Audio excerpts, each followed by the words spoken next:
রবীন্দ্রসঙ্গীতের শ্রেষ্ঠ রূপকার স্বয়ং রবীন্দ্রনাথ। সত্যদ্রষ্টা পিতা মহর্ষি দেবেন্দ্রনাথ বালকপুত্র রবীন্দ্রনাথের গান শুনে বলতেন, রবি আমাদের বাংলাদেশের বুলবুল। প্রথম পরিজন পরিবেশে গান শোনাতেন রবীন্দ্রনাথ। কালে কালে গানের খ্যাতি ছড়িয়ে পড়ল। সভা সমিতিতে ভাষণ বা প্রবন্ধ পাঠের পর সর্বত্রই শ্রোতাদের অনুরোধে শোনাতে হতো গান, নিজের লেখা গান। যে গানের মধ্যে সঞ্চিত হয়েছে দিনে দিনে সৃষ্টির প্রথম রহস্য, আলোকের প্রকাশ, আর সৃষ্টির শেষ রহস্য, ভালোবাসার অমৃত। কেমন ছিল তার সে গান গাওয়া, যখন একলার কণ্ঠস্বরে আকাশ কেঁপে উঠত। প্রিয় ভ্রাতুষ্পুত্র শিল্পাচার্যর অবনীন্দ্রনাথের কথায় তার রবি কাকার গানে ছিল একলা মানুষের কণ্ঠে হাজার পাখির গান, আর সেই সব গান নিজের কাছে নিজের সুরে বাঁধা। স্বয়ং স্রষ্টার কথায়, গানটা শুনলেই আমি আশ্চর্য হয়ে যাই। এই সুরগুলি কারো কাছে ধার করা নয়, কোথা থেকে এসেছে বলতে পারি না। কিছু বাছ বিচার ভয় ডর নেই, আপনার ইচ্ছা মতো গলায় এসেছে, গেয়েছি, গান হয়ে উঠেছে। তাই ফিরে শুনি যখন বিস্মিত হই, এবং আমি নিজেকে বলি, তোমার গান রইল, এ আর কাল অপহরণ করতে পারবে না। শান্তিনিকেতন আশ্রমের প্রথম দিকের ছাত্র প্রমথনাথ বিশের স্মৃতিতে ধরা আছে এমনই একটি গানের স্মৃতির মুহূর্ত। তখন গ্রীষ্মাবকাশ প্রায় শেষের দিকে, আকাশ নতুন বর্ষার মেঘে ঘন নীল। কিছু আগে এক পশলা বৃষ্টি হইয়া গিয়াছে, তখনও গাছের পাতা হইতে জল ঝরিতেছে। রবীন্দ্রনাথ থাকিতেন আশ্রমের পশ্চিম প্রান্তের একটি বাংলোতে। আমি আমবাগানের মধ্যে দিয়া কোথাও যাইতেছিলাম, হঠাৎ দেখিলাম রবীন্দ্রনাথ সবেগে আসিতেছেন। এতই তরা যে পথ দিয়া চলিবার সময় নাই বলিয়া মাঠ ভাঙিয়া চলিতেছেন। সম্মুখেই পড়িল মেহেদি গাছের বেড়া, তাহা অগ্রাহ্য করিয়া ঠেলিয়া চলিয়া আসিলেন। অদূরে দাঁড়াইয়া শুনিলাম গুনগুন করিয়া গানের দুটি পদ আবৃত্তি করিতেছে। ভ্রমর যেথায় হয় বিবাগী, নিভৃত নীল পদ্ম লাগিরে। ব্যাপার কি বুঝিতে বিলম্ব হইল না। এই গানটি তখনই রচনা করিয়া সুর দিয়াছেন। ভুলিয়া যাইবার আগে গানটি দীনেন্দ্রনাথকে শিখাইয়া দেবার জন্য ছুটিয়া চলিয়াছেন। দীনুবাবু তখন থাকিতেন দেহলি বাড়িতে। পথ দিয়া ঘুরিয়া যাইতে যেটুকু বেশি সময় লাগিবে, সেইটুকু সময়ের মধ্যে হয়তো সুরের ভ্রান্তি ঘটিতে পারে। তাহার গায়ে ছিল লম্বা বর্ষাতি, তাহাতে জল ঝরিতেছে, হাতে ছাতিটা বন্ধ। হয়তো পথে খুলিয়াছিলেন, কিন্তু ডালপালায় বাঁধিয়া গিয়াছিল, তাই বন্ধ করিয়াছেন। কিংবা হয়তো খুলিবার কথা আদৌ মনে হয় নাই। ফলকথা তাহার এমন মত্ত ভাব আর কখনো দেখি নাই। উদাসীন সেই দৃষ্টি নিভৃত নীল পদ্মের দিকে বন্ধ, দেহটা অভ্যাসের বশে ছুটিয়া চলিয়াছে। প্রাচীন কাব্যে মত্ত গজরাজের পদ্ম বন ভাঙিয়া চলিবার কথা পড়িয়াছি। এতদিন এই চিত্রটাকে কবিদের একটা কৃত্রিম অলঙ্কার মাত্র মনে হইত, কিন্তু সেদিন নরশ্রেষ্ঠের এই তড়িৎ গতি দেখিয়া আমার মনে ওই উপমাটা এক মুহূর্তে নতুন দোতনায় উদ্ভাসিত হইয়া উঠিল। তাহার স্বাভাবিক দীর্ঘাকৃতি সেদিন জল ঝরা বর্ষাতির আবরণে দীর্ঘতর মনে হইতেছিল। সব শুদ্ধ মিলিয়া সে যেন এক আবির্ভাব।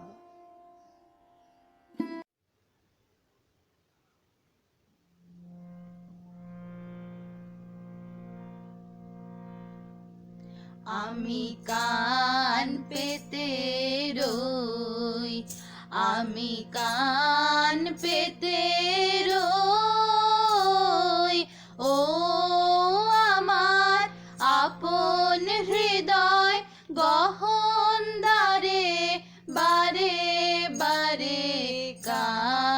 পেতে রই, আমি কান পেতে রই। ও আমার আপন হৃদয় গহন দ্বারে, বারে বারে কান পেতে রই। কোন গোপন বাঁশির কান্না হাসির গোপন কথা শুনি বারে বারে বারে কান পেতে রই, আমি কান পেতে রই।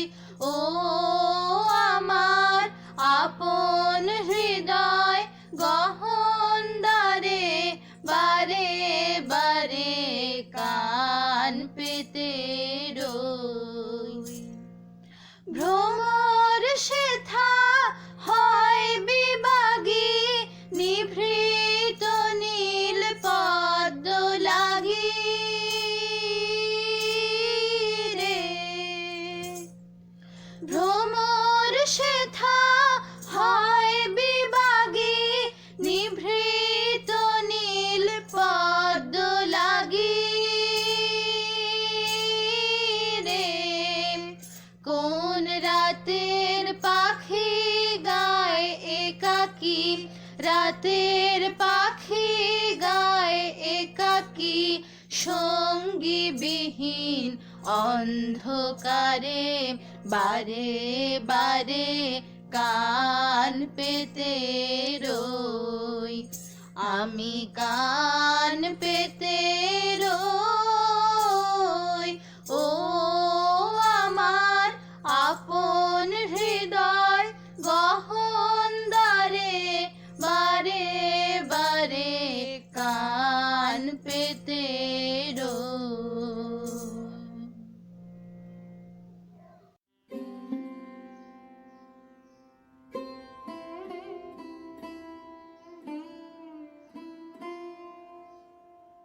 অনুরাগী অমল হোম তার স্মৃতিচারণে লিখছেন, দীনেন্দ্রনাথের বেণুকুঞ্জে গানে গল্পে আড্ডা জমিয়েছি কালিদাসনাথ আর আমি।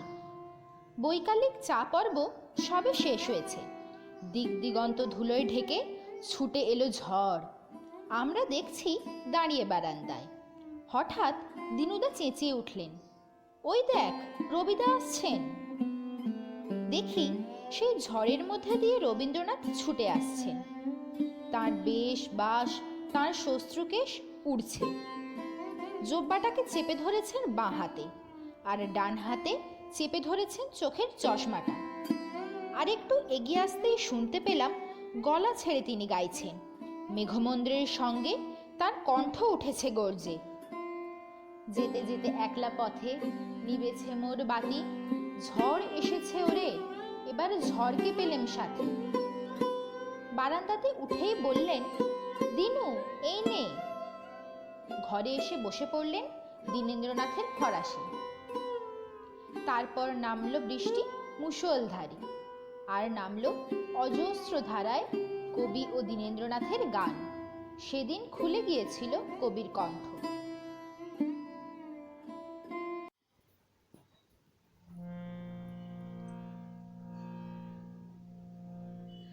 যেতে যেতে একলা পথে নিবেছে মোর বাতি, যেতে যেতে একলা পথে নিবেছে মোর বাতি। ঝড় এসেছে ওরে ওরে, ঝড় এসেছে ওরে এবার ঝড়কে পেলেম সাথী। যেতে যেতে একলা পথে নিবেছে মোর বাতি, যেতে যেতে একলা পথে নিবেছে মোর বাতি। আকাশ কোণে সর্বনেশে ক্ষণে ক্ষণে উঠছে হেসে, আকাশ কোণে সর্বনেশে ক্ষণে ক্ষণে উঠছে হেসে প্রলয় আমার কেশে বেশে করছে মাতামাতি যেতে যেতে একলা পথে নিবেছে মোর বাতি যেতে যেতে একলা পথে নিবেছে মোর বাতি।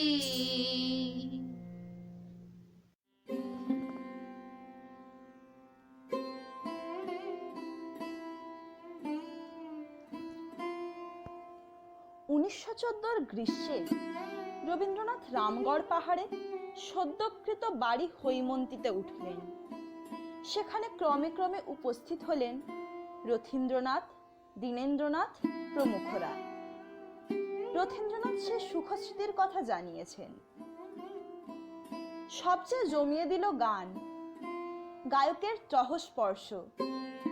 এক জায়গায় বাবা, অতুল প্রসাদ, দীনেন্দ্রনাথ। মনে পড়ে অতুল প্রসাদ একদিন বাবাকে অনুরোধ করলেন, আপনি কাল যে সুরটি গুনগুন করছিলেন আপনার ঘরে, আমার বড় ভালো লাগছিল শুনতে। গান বাঁধা নিশ্চয়ই হয়ে গেছে, ওই গানটি আমাদের শুনিয়ে দিন। বাবা বললেন, সেটা যে দিনুকে এখনো শেখানোই হয়নি, তাহলে আমাকেই গাইতে হয়। বাবা গাইলেন, এই লোভিনু সঙ্গ তব সুন্দর হে সুন্দর। শুনতে শুনতে অতুল প্রসাদ অভিভূত হয়ে পড়লেন। বাবাকে গানটি বারবার গাইতে বললেন। যতবার গাওয়া হয় তার কিছুতেই তৃপ্তি হয় না, আর একবার শুনবার জন্য আকুল হয়ে পড়েন। বাবার তখনও গাইবার গলা ছিল। ঘরে বাইরে উন্মুক্ত আকাশের নিচে বসে গাইতেন। তার গানে গাছপালা পাহাড় যেন কেঁপে উঠল।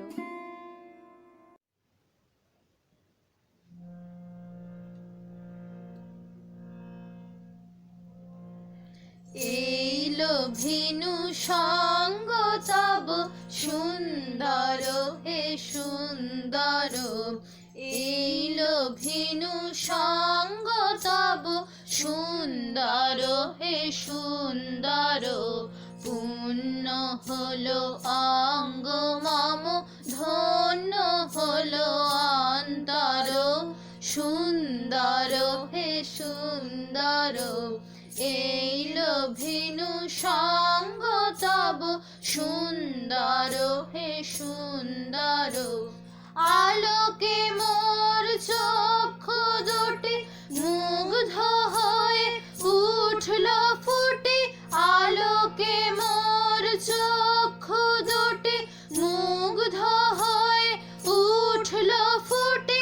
হৃদ গগনে পবন হলো সৌরভেতে মন্থর। সুন্দর হে সুন্দর। এই লোভিনু সঙ্গ তব সুন্দর হে সুন্দর। এই তোমারি পরশ রাগে চিত্ত হলো রঞ্জিত। এই তোমারি মিলন সুধা রইল প্রাণে সঞ্চিত। এই তোমারি পরশ রাগে চিত্ত হলো রঞ্জিত। এই তোমারি মিলন সুধা রইল প্রাণে সঞ্চিত। তোমার মাঝে এমনি করে নবীন করিলাও যে মোরে। তোমার মাঝে এমনি করে নবীন করিলাও যে মোরে। এই জনমে ঘটালে মোর জন্ম জনমান্তর। সুন্দর হে সুন্দর। এই লোভিনু সঙ্গ তব সুন্দর হে সুন্দর। পূর্ণ হলো অঙ্গ মম ধন্য হলো অন্তর। সুন্দর হে সুন্দর। এই লোভিনু সঙ্গ তব সুন্দর। সুন্দর হে সুন্দর।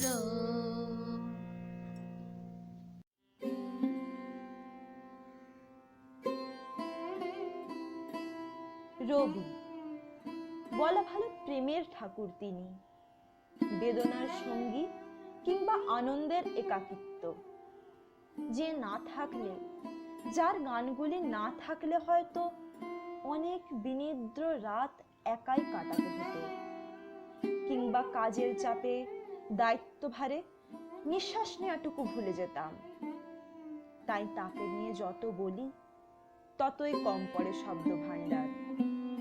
শেষে কেবল একটা কথাই বলবো, প্রণাম নিও কবি, শুভ জন্মদিন।